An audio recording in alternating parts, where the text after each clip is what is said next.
پہاڑی زبان میں اپڈیٹ سنیے۔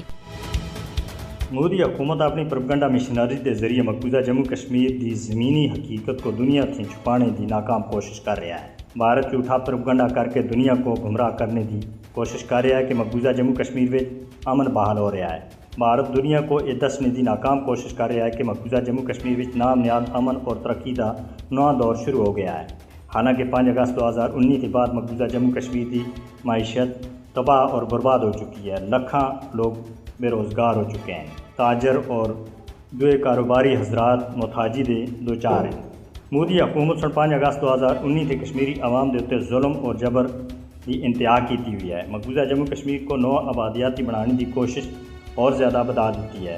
45 لاکھ غیر کشمیریوں کے واسطے ریاستی ڈومیسائل کا اجرا اور کشمیری عوام کی جائیداد و املاک کی ضبطی بھارتی دعویاں کی نفی کے واسطے کافی ہیں۔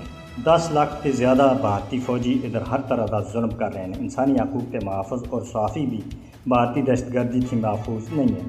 ہر طرف بھودا عالم ہے۔ بھارتی ہر درمی تنازع کشمیر کے حل اور خطے امن و سلامتی اور ترقی کی راہ کے سب سے بڑی رکاوٹ ہے۔ مقبوضہ جموں کشمیر مودی کی انتہا پسندانہ پالیسیاں سن پورے جنوبی ایشیا کے امن و استحکام کو داؤ دے لایا ہے۔